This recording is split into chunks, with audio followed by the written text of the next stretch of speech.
Hello student, myself Chaya Yadav. This is my fifth video lecture on history paper 4 and fourth video lecture we have talked about the law making and law interpreting process in ancient India. Lecture 4 का जो topic था law making and law interpreting process वो ancient India का था। और आज जो lecture 5 हम डिस्कस करने जा रहे हैं Islamic criminal law in medieval India कर रहे हैं। आप ये ज़रूर ध्यान रखा कीजिए कि जो भी टॉपिक हम पढ़ रहे हैं वो किस टाइम पीरियड का है, क्योंकि आपके सेकेंड सेमेस्टर की हिस्ट्री में तीनों हिस्ट्री है, एंसेंट, मिडवल एंड मॉडर्न।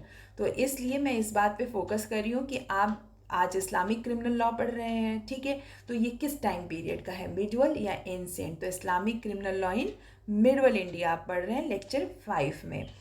ये बहुत ही इंपॉर्टेंट टॉपिक है। इस पे देखिए लगातार यूनिवर्सिटी के एग्ज़ाम में क्वेश्चंस आए हैं, मैंने यहाँ एग्जाम्पल के लिए रखा है।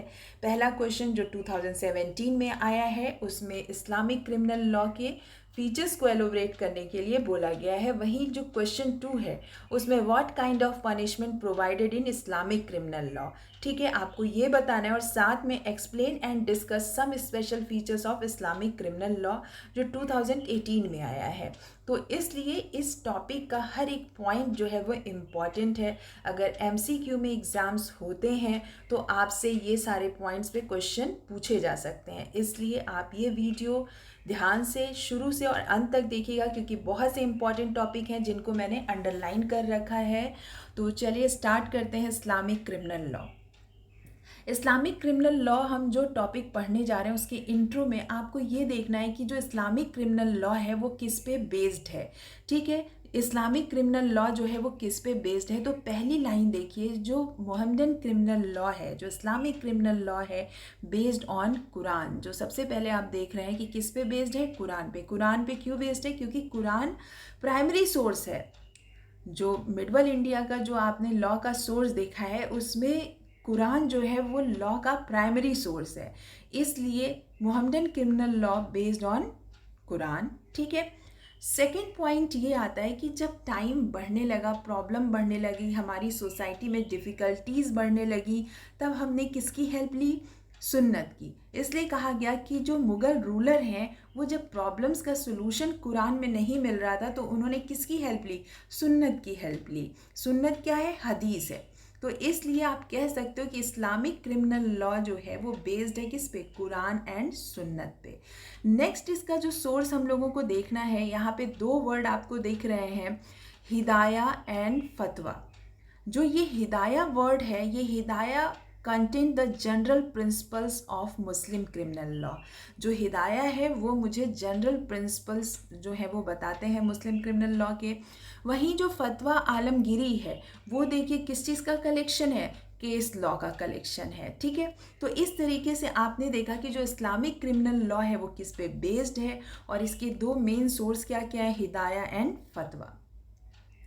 नेक्स्ट पॉइंट जो है वो हम लोग देखेंगे कि ज्यूरिस्प्रूडेंस से रिलेटेड, कि जो इस्लामिक ज्यूरिस्प्रूडेंस है उसमें कितने तरह के ऑफेंस की बात की गई है। ये आपके नॉलेज के लिए, ये आगे भी काम आएगा। तो आप ये जानिए कि जो इस्लामिक क्रिमिनल लॉ है या आप जो इस्लामिक ज्यूरिस्प्रूडेंस है उसमें कितने तरह के ऑफेंस की बात की गई है। तो देखिए यहाँ पे मैंने हाईलाइट कर रखा है और अंडरलाइन भी है ये पॉइंट कि under the Islamic jurisprudence 3 kinds of offence. पहला, offense against God, offense against the state and offense against the private individuals। तो ये आपको देखना है कि जो गॉड के अगेंस्ट, ठीक है, स्टेट के अगेंस्ट, एंड दूसरा क्या है, प्राइवेट इंडिविजुअल के अगेंस्ट। तो इस तरीके के 3 जो है वो ऑफेंस हमें बताए गए हैं इस्लामिक ज्यूरिस्प्रूडेंस में। अब जो गॉड के अगेंस्ट जो ऑफेंस है उसमें क्या है, क्योंकि मैं जब आप लोगों को ये टॉपिक क्लास में पढ़ा रही थी तो उसमें मैंने ये बताया था कि इस्लामिक क्रिमिनल लॉ के 2 पार्ट मैंने किए थे, एक प्राइवेट जो इंडिविजुअल और दूसरा स्टेट, ठीक है। तो यहाँ पर जो इस्लामिक क्रिमिनल लॉ के फीचर्स हैं जो आप देखेंगे टाइप ऑफ मुस्लिम लॉ में या क्रिमिनल लॉ में, उसमें आप जब देखेंगे कि जो टाइप वहाँ पे दिए हैं वो 2 पार्ट में डिवाइड है, कुछ प्राइवेट के पार्ट है और कुछ जो है स्टेट के पार्ट हैं, इसलिए मैंने वहाँ पे 2 बताया था। लेकिन जब हम इस्लामिक ज्यूरिस्प्रूडेंस की बात कर रहे हैं तो यहाँ पे हम गॉड के अगेंस्ट भी जो क्राइम है, जो ऑफेंस है, वो भी देखेंगे, ठीक है। तो यहाँ पे देखिए जैसे लिखा है कि offence against God include apostasy apostasy and heresy. ठीक है, offence against God include apostasy and heresy and criticizing the religion of Islam और the conduct of prophet Muhammad. ठीक है, इसमें कहा गया है कि जो अपोस्टेसी होते हैं या जो हेरेसी होते हैं वो, और साथ में जिन्होंने जो इस्लामिक जो रिलीजन है उसको क्रिटिसाइज़ करते हैं और जो प्रॉफिट मोहम्मद का कंडक्ट है उसको क्रिटिसाइज़ करते हैं, तो वो क्या होता है, गॉड के अगेंस्ट जो है ऑफेंस होता है, ये कहा इन्होंने। दूसरी चीज़ कि दीज ऑफेंस, जो ये ऑफेंस है गॉड के अगेंस्ट, उसके लिए क्या पनिशमेंट है, डेथ पनिशमेंट है, ओनली वन डेथ। तो आप ये देखिए कि जो गॉड के अगेंस्ट जो क्राइम अगर कोई करता है, या आपने ये सारे पॉइंट्स देख ही लिए हैं, तो ये टोटल जो है वो 3 काइंड्स के ऑफेंस की बात इस्लामिक जूरिस्प्रूडेंस में की गई है। चलिए अब देखते हैं जो मोहम्मदन क्रिमिनल लॉ है उसमें कितने तरह के पनिशमेंट की बात की गई है। तो टोटल जो कंटेंट है वो है 5 डिफरेंट टाइप के यहाँ पे मुस्लिम क्रिमिनल लॉ की बात की गई है, जिसमें किसा, यहाँ देखिए ये भी हाईलाइट है, किसा का मतलब है रिटेलिएशन, दिया का मतलब है ब्लड मनी। तो ये जो type of Muslim criminal law आप देख रहे हैं जिसमें किसा, रिटेलिएशन, दिया, हद, ताजीर, सियासत, टोटल 5 हैं। ठीक है, तो ये सारे पॉइंट जो है वो हम 1 बाय 1 डिस्कस करेंगे कि इसमें क्या इंपॉर्टेंट फीचर्स हैं। ठीक है, तो सबसे पहले है किसा। किसा एक अरेबिक टर्म है जिसका मतलब है रिटेलिएशन।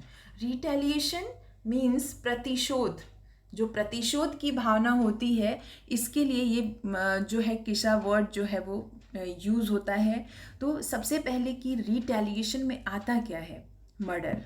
ठीक है, जो सीरियस क्राइम होते हैं जैसे एम्पुटेशन जिसमें हाथ पैर काट दिया जाता है, मर्डर, ये 2 जो मेन क्राइम हैं वो किस में आते हैं, किसा में आते हैं। ठीक है, और किसा जो है वो किस तरीके का क्राइम है ये आगे हम लोग देखेंगे, स्टेट है कि प्राइवेट है। तो अभी किसा का जो मतलब आपको मैंने बताया वो ध्यान रखिएगा कि किसा का जो मतलब है वो है रिटेलिएशन। ठीक है, the nature of punishment was based on blood for blood. आप कह सकते हो कि ये किसा का नेचर क्या है कि punishment was based on blood for blood, कि यहाँ पे जो पनिशमेंट बेस्ड है, जैसे खून के बदले खून, आप समझ रहे हो कि आपने जैसा किया है आपके साथ वैसा ही होगा। अगर मैंने किसी का मर्डर किया है तो मेरा भी मर्डर होगा। लेकिन ये मर्डर करेगा कौन भाई? अगर किसी की डेथ हो गई और उसकी फैमिली में कोई मेंबर नहीं है तो उसका बदला कौन लेगा? ये प्रतिशोध जो रिटेलिएशन है वो कौन लेगा? वो उसका जो ब्लड रिलेटिव है, जो फैमिली मेंबर है, क्लोज रिलेशन है फैमिली का, वही जो है वो बदला ले सकता है। ठीक है, तो आपको ये ध्यान रखना है। साथ में और भी चीज़ें हैं जो हम लोगों को देखनी है, कि एक चीज़ और मैं यहाँ पर बता दूँ कि जो आपको पहले मैंने बताया कि स्टेट के अगेंस्ट क्राइम और जो प्राइवेट इंडिविजुअल के अगेंस्ट क्राइम, तो जो किस्सा है एकदम ध्यान रखिएगा, ये एग्ज़ाम में पूछ सकता है कि जो किस्सा है वो किस तरीके का क्राइम है। ठीक है, तो यहाँ पे देखिए मैंने एक अंडरलाइन कर रखा है कि क्या है यहाँ पे, the punishment was based on the principle of private vengeance. ठीक है, तो यहाँ पर the punishment was based on the क्या है, प्राइवेट रिटेलिएशन है। ठीक है, तो आपको ये ध्यान रखना है कि जो किस्सा है वो किस पे बेस्ड है, स्टेट के अगेंस्ट है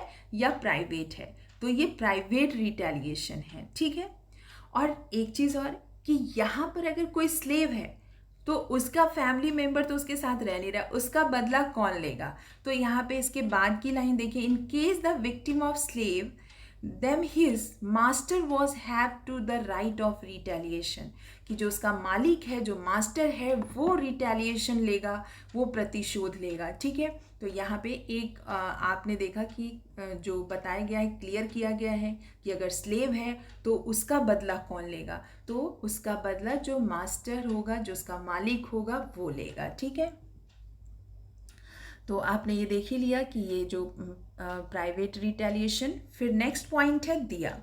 दिया क्या है? दिया टर्म जो है वो यूज़ किया गया है ब्लड मनी के लिए। यहाँ पर जो दिया है उसका ब्लड मनी होने का मतलब ये है कि ये किस्सा से ही रिलेटेड है। ठीक है, आप कह सकते हो कि retaliation to be exchange with blood money, retaliation to be exchange with blood money. तो यहाँ पर रिटेलिएशन जो है, अगर आप नहीं ले रहे हो, प्रतिशोध नहीं ले रहे हो, तो आप उसके बदले क्या लोगे? ब्लड मनी लोगे। मैं आपको एक एग्जांपल देती हूँ कि जैसे सपोज़ मेरी डेथ हो जाती है और जो मेरे फैमिली मेम्बर हैं, वो जो क्रिमिनल है, जो मर्डरर है, उसकी डेथ करने की बजाय उससे क्या ले रहे हैं? पैसे ले रहे हैं उसके बदले। तो जो पैसा ले रहे हैं, जो कंपनसेशन ले रहे हैं, वो क्या है? दिया है, वो ब्लड मनी है। तो आपको सिर्फ इतना समझना है कि दिया क्या है? ये ब्लड मनी है। कैसे है कि जो मर्डरर है वो ब्लड मनी मतलब रुपए दिया दे के वो बच सकता है। ठीक है, तो इस तरीके से आपने एक पॉइंट ये देखा, दिया। अब नेक्स्ट देखिए हद। हद का मतलब क्या है? हद मीन्स होता है, ये एक अरेबिक टर्म है। हद मीन्स होता है बाउंड्री, लिमिटेशन। ठीक है, किसकी लिमिटेशन? जज की लिमिटेशन। ठीक है, हद वॉज द बाउंड्री और लिमिट फॉर जजेस। तो ये देखिएगा, आपको एक टर्म हमेशा देखना है, जैसे हद, अपने हद में रहो। ठीक है, अपनी लिमिट में रहो। आपको इस तरीके से इसको समझना है कि जो मीनिंग है वो क्या है? हद की बाउंड्री और लिमिट। किसके लिए बाउंड्री और लिमिट की बात हो रही है? जज के लिए, कि जज के पास ऐसी पावर है कि जो पनिशमेंट डिसाइड है जिस क्राइम के लिए, जज केवल और केवल उस क्राइम पे वही पनिशमेंट दे सकता है। इस चीज़ के लिए जो है उसकी एक लिमिटेशन है, एक दायरा है, उससे आगे बढ़ के या वो अपने अकॉर्डिंग पनिशमेंट को चेंज नहीं कर सकता है। ठीक है, तो ये समझ गए आप। अब देखिए, मैंने यहाँ पे एग्जाम्पल के लिए कुछ रखे हैं पनिशमेंट। एक तरफ क्राइम है और एक तरफ पनिशमेंट है, कि किस क्राइम के लिए क्या पनिशमेंट है, ताकि आप समझ पाएँ कि किस तरीके की बाउंड्री। अगर इस तरीके के क्राइम जो है वो हद में आते हैं, और ऐसे क्राइम में क्या जो जज है वो क्या पनिशमेंट देता है। ठीक है, सबसे पहले आपका जो यहाँ पे लिखा है फॉर्निकेशन। फॉर्निकेशन जो है, उससे रिलेटेड अगर कोई पनिशमेंट है तो क्या है? 100 स्ट्रोक ऑफ द विप। ठीक है, तो 100 स्ट्रोक ऑफ विप की बात की गई है, जिसमें मतलब कि 100 कोड़े मारने की बात कही गई है। ठीक है, तो इसी तरीके से नेक्स्ट क्या है? यहाँ पर नेक्स्ट जो पॉइंट है, एक्यूजेशन। ठीक है, फॉल्स एक्यूजेशन। फॉल्स एक्यूजेशन अगर लगता है किसी के ऊपर, जैसे मैरिड पर्सन के ऊपर एडल्ट्री का, तो इस तरीके का अगर फॉल्स एक्यूजेशन लगता है तो उसमें 80 स्ट्रोक्स ऑफ द विप कहा गया है। ठीक है, तो इस तरीके से थेफ्ट से रिलेटेड है तो लूज ऑफ राइट हैंड कहा गया है, कि अगर उसने चोरी की है तो उसके राइट हैंड को काट दिया जाएगा, हटा दिया जाएगा। ठीक है, तो आपने देखा यहाँ पे 3 क्राइम आपने देख लिया। एक फॉर्निकेशन है, दूसरा एक्यूजेशन है, और तीसरा जो है थेफ्ट है। इससे रिलेटेड आपने देखा, एक में 100 स्ट्रोक ऑफ द विप है, एक में 80 स्ट्रोक ऑफ द विप है, and lose of right hand है। इसी तरह और भी क्राइम के लिए पनिशमेंट यहाँ पर दिए गए हैं, जैसे रॉबरी अगर है तो lose of hand and feet. ठीक है, नेक्स्ट रॉबरी विथ मर्डर है तो क्या है? डेथ है। तो इसी तरह अगर किसी ने ड्रिंकिंग की है, अल्कोहल लिया है, ड्रिंकिंग वाइन, देन उसको 80 स्ट्रोक्स ऑफ द विप देना है। ठीक है, कोड़े मारने हैं। ठीक है, ऐसे ही नेक्स्ट पॉइंट हम लोग देखेंगे, ये किस्सा दिया हट। 3 हम लोगों ने देख लिया है। अब हम फोर्थ जो पॉइंट है वो देखेंगे, ताज़ीर। और भी आप की जो कन्फ्यूज़न है वो मैं लास्ट में दूर करूँगी। अभी देखिए ताज़ीर। ताज़ीर क्या है? ताज़ीर को समझने के लिए आपको सबसे पहले ये समझना है कि ताज़ीर किस पे डिपेंड है। ठीक है, ताज़ीर डिपेंडिंग ऑन द डिस्क्रेशन, ठीक है, ऑफ द जजेस, कि जो जज है उसके डिस्क्रेशन पे ये डिपेंड है ताज़ीर। और यहाँ पर जज जो है वो अपने अकॉर्डिंग कुछ पनिशमेंट इसमें डिसाइड है, उसके अकॉर्डिंग वो जिसको चाहे, जैसे किसी ने कोई क्राइम किया है, किसी ने कोई क्राइम किया है, तो ये जज के डिस्क्रेशन पे डिपेंड करता है कि वो किसको कौन सा क्राइम जो है, कौन सा पनिशमेंट जो ये देता है। ठीक है, तो हम लोग ताज़ीर में 3-4 पॉइंट देखेंगे। एक तो काइंड ऑफ पनिशमेंट, कि ताज़ीर में जज जो है वो कैसी पनिशमेंट दे सकता है, ठीक है। तो देखिए, एक लिखा है इम्प्रिजमेंट, दूसरा बैनिशमेंट, देश से निकालना, जेल में बंद करना, इस तरीके की पनिशमेंट जो है वो देगा। और यहाँ पर एक जो इसका पर्पस है ताज़ीर का, वो क्या है, जो क्रिमिनल हैं उनका रिफॉर्म करना, उसमें सुधार करना उनकी आदतों में, कि ताकि अब क्राइम कम हो और ये दोबारा क्राइम न करें। ऐसे जो हैं हम लोगों को देखने हैं कि ताज़ीर में क्या क्या चीज़, जैसे हमने काइंड ऑफ पनिशमेंट बताई। दूसरी चीज़ क्या देखना है कि सम ऑफ द ऑफेंस अंडर ताज़ीर, तो क्या क्या चीज़ें हैं इसके अंदर आती हैं। छोटे छोटे क्राइम हैं जो आते हैं, वो क्या है, जैसे आप कह सकते हो कि फॉर्जरी करना, ठीक है, धोखाधड़ी करना, या आप डिसेंसी मॉरलिटी के अगेंस्ट आपने कोई काम किया है, या आपने एब्यूजिंग लैंग्वेज यूज़ किया है, इस तरीके का अगर आपने कोई क्राइम किया है तो ये इसके साथ छोटे क्राइम भी ये ऐड हैं ताज़ीर में, वो इसके अंडर में कुछ पनिशमेंट दी जा सकती हैं।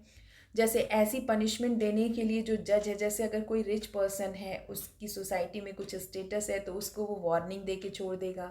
अगर कोई मर्चेंट है, उसने कोई गलती की है, तो उसको जेल में भेज देगा। और अगर कोई कॉमन पीपल जो है वो अगर कोई गलती करता है, तो उसको कोड़े से मारने की बात कही गई है। तो इस तरीके से इनके डिपेंड है कि किसको क्या जो है वो पनिशमेंट दें, ये इनके विवेक पे डिपेंड है, ठीक है।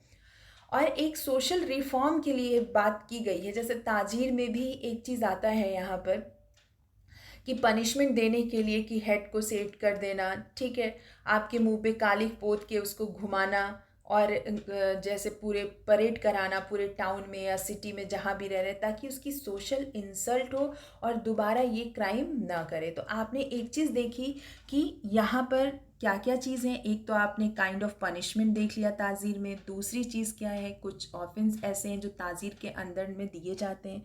दूसरी चीज़ की ताज़ीर का पर्पस क्या है, ताज़ीर का मेन पर्पस क्या है। इसका मेन पर्पस ये है कि जो क्रिमिनल्स हड किस्सा दिया के थ्रू बच चुके हैं, उनको पनिशमेंट नहीं मिली है, उनको ताज़ीर के अंडर लाकर पनिशमेंट देना, ये ताज़ीर की जो है एक इसमें एक पॉइंट इम्पॉर्टेंट ये भी है।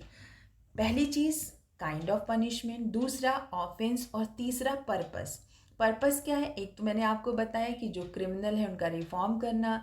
दूसरी चीज़ क्या है कि जो लोग हद ताज़ीर और किस्सा में बच गए, जो क्रिमिनल्स, और उनको पनिशमेंट नहीं मिली, उनको ताज़ीर के अंडर में लाकर पनिशमेंट देना। ये हो गया। नेक्स्ट पॉइंट जो है वो हम देखेंगे सियासत। सियासत क्या है, सियासत जो है ये ऑथराइज्ड है किसके लिए, रूलर्स के लिए। और रूलर्स जो हैं इसमें पनिशमेंट देंगे, क्यों, एक एग्जाम्पल सेट करने के लिए, कि जो भी ऊपर आपने टाइप ऑफ देखा क्राइम, मुस्लिम क्रिमिनल जो लॉ है उसको, तो जो जैसे दिया है, हद है, ताज़ीर है, आपने देखा, किस्सा देखा, अगर इन सब में आप किसी को पनिशमेंट नहीं मिल पाती है, एविडेंस की कमी से आप कह दो, या कोई और भी प्रॉब्लम हो सकती जिसमें इनको पनिशमेंट नहीं मिली और वो बच गए, तो इसमें जो रूलर है वो जो है वो पनिशमेंट देगा सियासत में। लास्ट जो होता है ना, कि एक कहें कि जो जज है वो टॉप पे है, ठीक है, तो इसलिए किंग जो है वो टॉप पे है, वो सबसे ऊपर बैठा हुआ है। अगर जो भी चीज़ें अगर नहीं सॉल्व हो पाएंगी तो सब उसी के पास एट लास्ट पहुंचेंगी। तो किंग जो है यहाँ पर जब कहीं पनिशमेंट नहीं मिलेगा, तब सियासत में किंग जो है वो एग्जाम्पल सेट करने के लिए पनिशमेंट देगा, कि दोबारा ऐसा क्राइम हमारी सोसाइटी में ना हो। जैसे यहाँ पे देखो, मैंने हाईलाइट कर रखा है कि the ruler to maintain law and order in the community and society. यहाँ पे कि एक लॉ और ऑर्डर जो है वो मेंटेन रहे, ठीक है, क्योंकि अभी जब मैं आपको इसकी क्रिटिकल एनालिसिस करके बताऊंगी, तब आपको लगेगा कि अगर सियासत नहीं रहेगा तब तो लोग फ्री हैं, यहाँ पे पनिशमेंट ही नहीं है किसी के लिए, ठीक है, ह्यूमन लाइफ की कोई वैल्यू ही नहीं है। ठीक है। तो इसलिए सियासत जो है वो लास्ट में आता है, और जिसमें किंग जो है वो ऑथराइज है पनिशमेंट देने के लिए और एक एग्जाम्पल सेट करने के लिए। ठीक है।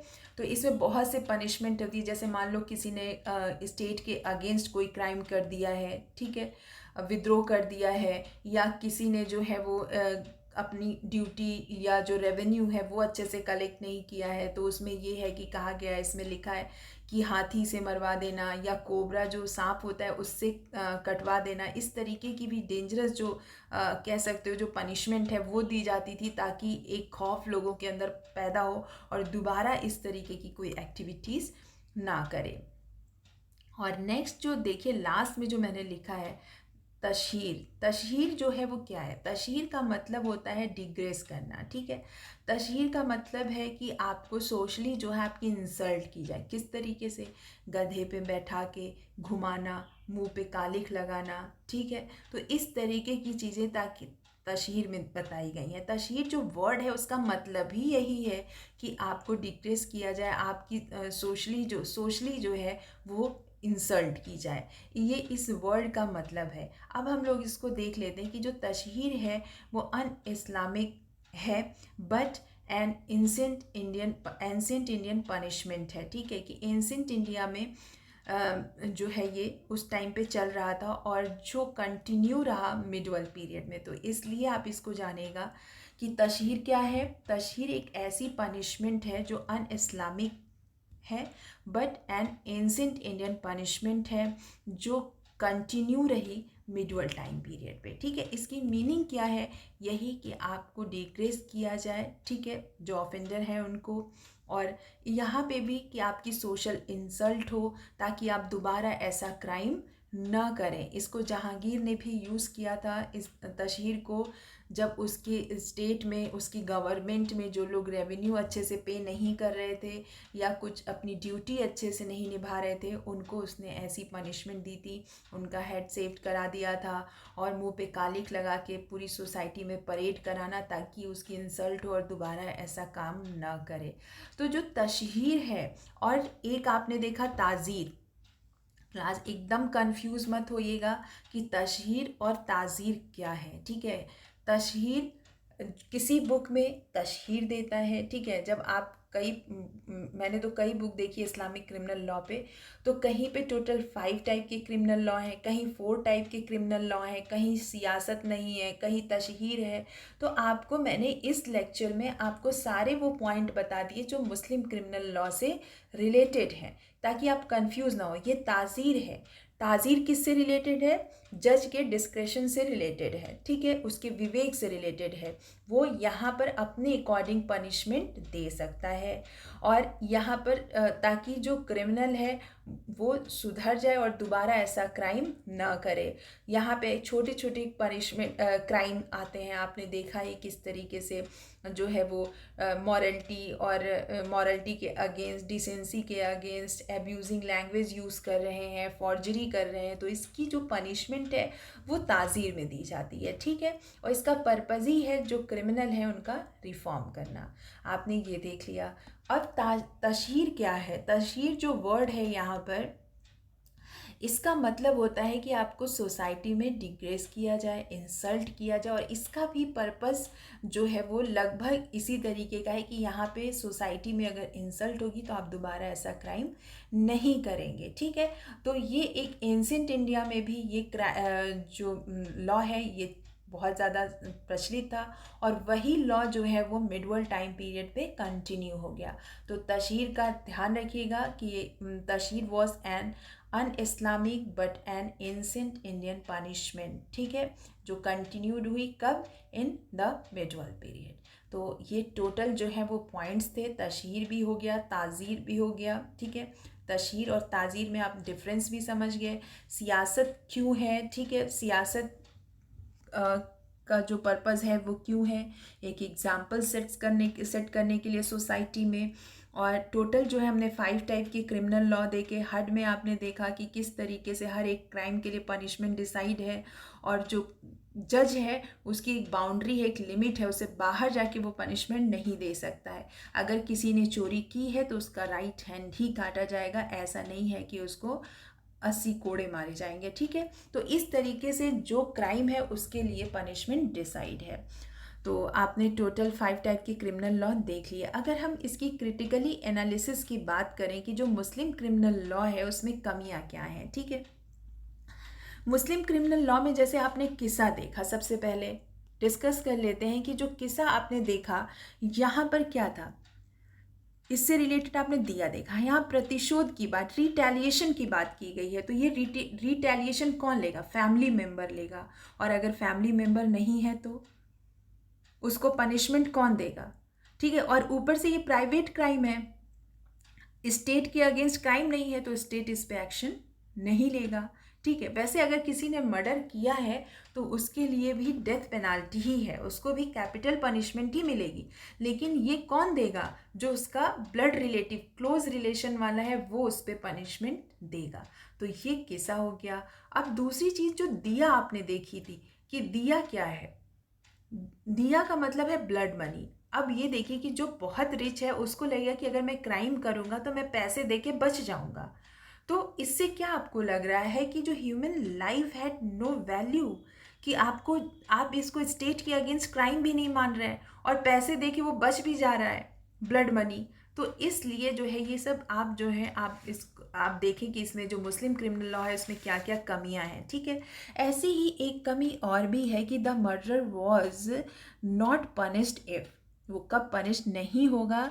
तो if parents kill their child, अगर पेरेंट्स ने अपने बच्चे को मारा है तो उसके लिए कोई पनिशमेंट नहीं है। फिर ऐसे ही ग्रैंडफादर किल हिज सन, ग्रैंडसन, तो उसके लिए भी पनिशमेंट नहीं है। वहीं पे अगर ओनर जो है उसने अपने सर्वेंट को मारा है तो उसके लिए भी कोई पनिशमेंट नहीं है। तो ऐसे तो अगर ओनर ने अपने सर्वेंट को मार दिया तो उसके लिए कोई पनिशमेंट ही नहीं है। तो इस तरह ये कमी है। एक चीज़ और इसमें कमी है कि जो मुस्लिम क्रिमिनल लॉ का सबसे बड़ा अगर कोई ड्रॉबैक है तो ये है कि आपने जो क्राइम है उसको आपने दो पार्ट में डिवाइड कर दिया है, एक पब्लिक क्राइम, एक प्राइवेट क्राइम। ऐसा तो नहीं होता है, क्राइम तो क्राइम है। तो यहाँ पर इन्होंने दो पार्ट में डिवाइड किया, और वो भी जो मर्डर या एम्पुटेशन इस तरीके की जो क्राइम है वो स्टेट के अगेंस्ट नहीं है, वो प्राइवेट क्राइम है। और वहीं स्टेट के अगेंस्ट क्राइम क्या है, जो उसमें क्या है, अल्कोहल लेना, किसी पे एलिगेशन लगाना, ठीक है। अभी आप हद में देख ही रहे थे, जैसे एक्यूजेशन की बात की गई थी, और आपने जैसे एक्यूजेशन है, थेफ्ट है, रॉबरी है, इस तरीके की क्राइम है। अगर आपने अल्कोहल लिया है तो ये सब पब्लिक क्राइम है, स्टेट के अगेंस्ट क्राइम है।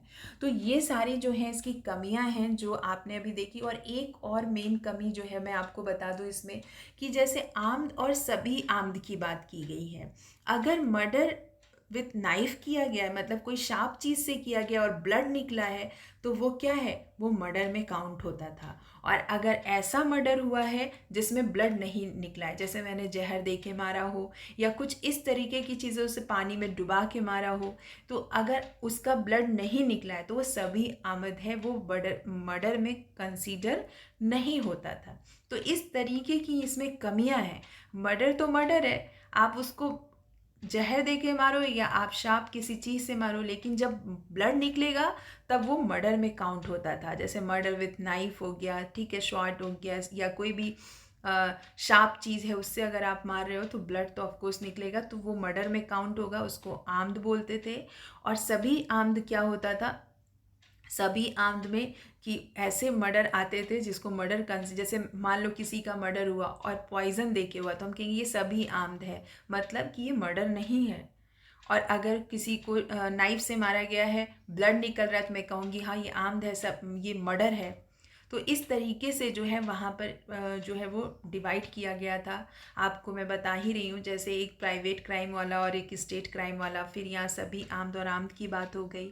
ऐसे ही ताज़ीर में, ताज़ीर जो है आपको अभी मैंने बताया था कि वो किस पे डिपेंड है, वो जो जज है उसके विवेक पे डिपेंड है, ठीक है। तो अगर जज के विवेक पे डिपेंड है कि वो किस तरीके की पनिशमेंट दे रहा है, तो अभी जैसे मैंने एक एग्जांपल दिया था कि अगर कोई रिच पर्सन है, उसकी सोसाइटी में एक पोजीशन है, तो उसको क्या करेगा, वो उसको वार्निंग दे के छोड़ देगा, ठीक है। और अगर कोई मर्चेंट है, तो उसको क्या करेगा, उसको जेल में भेज देगा, या अगर कोई कॉमन पीपल है तो उसको कोड़े मरवाएगा। तो इस तरीके की जो पनिशमेंट है वो जज के पे डिपेंड करती है, तो इसमें पार्शियलिटी होने के चांसेस ज़्यादा है, तो ये भी एक कमी है। दूसरी चीज़ हड में देखिए, हड में क्या है कि वहाँ पर हर क्राइम के लिए पनिशमेंट डिसाइडेड है, ठीक है।